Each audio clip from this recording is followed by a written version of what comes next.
If you're still missing your shots on console Overwatch, I think this 10-minute warm-up routine will fix your aim. No PC aim trainers, just controller drills. The reason why you need a warm-up is for muscle memory. It's just a lot different on controller. I feel like aim assist isn't magic. It needs training. And I think daily warm-ups equals the better flicks, faster flicks, smoother tracking, and more consistency. So this is a clip that I wanted to compare when I wasn't warmed up. From what you can tell, like I'm just not like precise with my flicks. I'm just very like jittery. I'm not positioning well. I was definitely not warmed up, missing shots, like easy shots like that. But over time, as I was just kept playing and just kept whiffing shots, I just started connecting shots. Like shots started connecting like this. Still whiffing here, shooting, rushing the shots too much. Hit a nice little clean shot there. And then I want to compare another clip where I was warmed up with Widow, and I was actually hitting really good shots. Okay, so this clip right here, I feel like is a good demonstration on when I was really warmed up. I was just flicking really well. My tracking was just really good here, and I wasn't just over exaggerating. I'm not too flicky. It's a pretty good clip. To start off the 10-minute warm-up routine that you can do, I believe you can do this with Ashe or Widow or even Ana if you please. But I feel like a good way is to just go in the practice range and just go to bots, just get a good feel of just flicking. Just get a good feel of just flicking on Ashe. Go to Widow. Just try to flick to get comfortable with your sensitivity. You can even go over here and like just try to flick, because these bots are actually moving, so like it would like it's more like realistic a tad bit. There's definitely probably maps that actually have like drills for you to like actually practice your flicks that you can like do on your own time to just like actually, you know, get realistic aim trainers. For this next segment, I want to talk about tracking, which I don't talk about or emphasize on my videos. But I will put these map codes in the template so you guys can just know when you just are watching the video. But I feel like for recommendations for like tracking, you can play like Soldier, Ana, Bap, Widow, any character that you play. Shit, even Bastion if you play Bastion. But to start off, I feel like going to this aim trainer specifically, going to flying heroes, and just track the vertical targets is a really good way to like increase your accuracy when it comes down to tracking. Just practice, you know? Practice makes perfect. I also feel like this map right here is a really good way to increase your accuracy when it comes down to tracking horizontally and vertically. You can, like I said, on this map, you can use Soldier, Widow, Ana, Bap, etc. Every soldier needs a cause. So this map is like, it has vertical aim. See, Sojourn's using her slide that you can practice.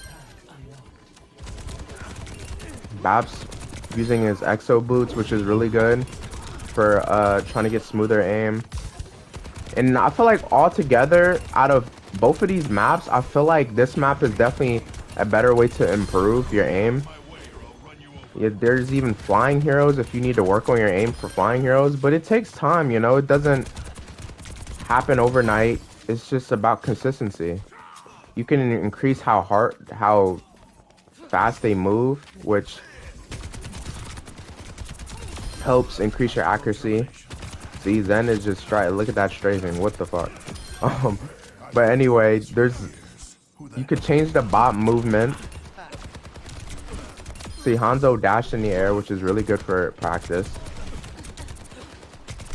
Mercy's healing the Ana, which is harder to kill.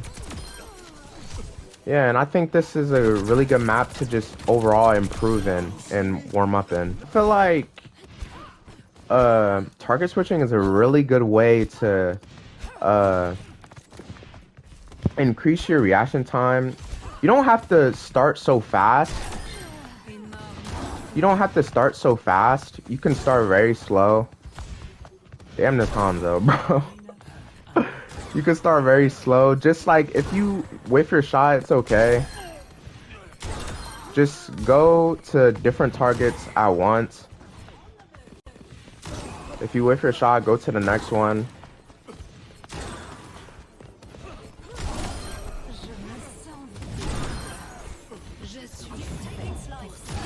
As you can tell, I'm just going back and forth. You don't have to start as fast as I'm doing. It takes time. For target switching too, you can also go to this map that I'll put in the timestamp. You can select what color you want with your interaction button. Purple is one of my favorite colors, so I'll do that. And then you could just, there's strafing, 360, standard, and grid. And you can increase the health targets if you want to, or the random size. Like, I can do random size, which is really good because there's different characters and different hitboxes in this game. So you can click this, and then I feel like this is a good way to get better target switching.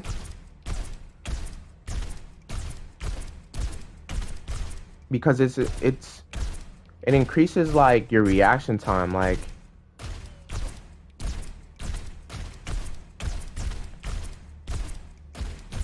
as you can tell, like I'm switching individually. It's good to like not try to be very panicky, try to be as precise as you can.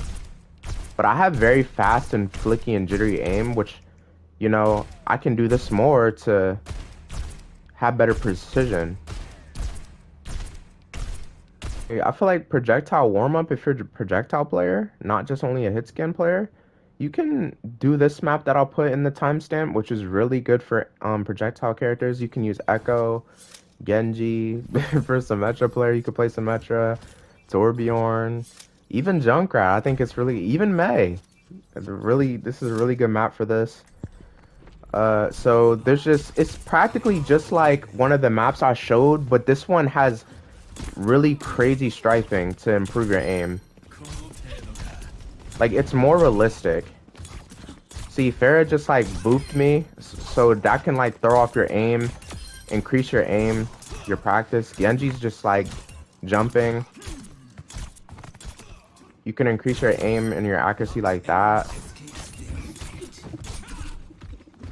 There's Juno, there's Malga, there's tanks, and I'm pretty sure this was supposed to be just a Genji only map, but there's like different characters you can practice with and stuff like that. You can use your blade. If Pharah jumps in the air, you can like try to track her with your blade, etc. This is really just a good map to practice on. By all means, my aim isn't perfect and there's definitely room for improvement, and if you have that mindset, you will actually improve. I know when it comes down to Overwatch, how egotistical console Overwatch is, I feel like you can really get caught up in your own head and the negativity that comes with it, but I feel like sensitivity is all subjective, aim training is all subjective. It's not no right or wrong. You should do what works for you. Play with characters that work for you, and you will improve. I feel like this all comes down to feel. Like, you can even like try to have raspy like fast aim with Soldier, and then just try to smooth it out and then have really good tracking like I'm doing. Like, you can do like various things to just warm up and get a good feel for your sensitivity. Like with Genji, like I can just go back and forth, try to be really fast but precise at the same time. doing crazy flicks. Taking my time with it, not rushing it. I'm doing what works for me, and I feel like that's how you really improve your aim. Using sensitivities and doing things that work for you. I feel like after showing all that, I feel like now I have to talk about the controller specific tips that I can give you. Now, okay, this is kind of controversial when it comes down to Genji or even just like aim techniques. I highly recommend. I feel like I can't emphasize this enough. From just experience from using linear ramp, I generally think that dual zone is faster for Genji and for projectile characters. It's more snappier, it's more crispy. I feel like it is a lot faster depending on what your sensitivity is. Uh, I really do not think linear ramp is better than. I don't really think it's faster than.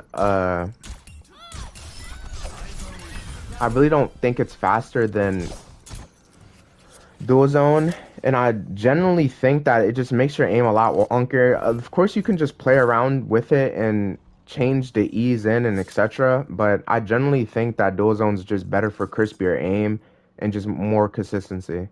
So my Dezo suggestions, I honestly think if you're using a PS5 controller, because I can't really say for Xbox, uh, I generally think you should start off with 0.05 because the that's when you don't have that much stick drift. You don't have that much stick drift, but it's actually there. And having stick drift is actually really good for precision.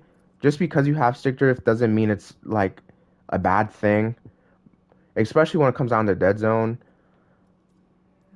But I'd recommend just playing with it. Just don't go anywhere higher than 0.05 if you're playing on a PS5 controller. Crosshairs.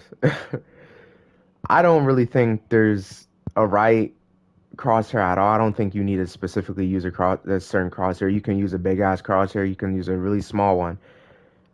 Unless you can't see your crosshair. That's a crosshair. If you can't see your crosshair, you don't have a crosshair, that's when it's a problem. You can use big ass crosshairs that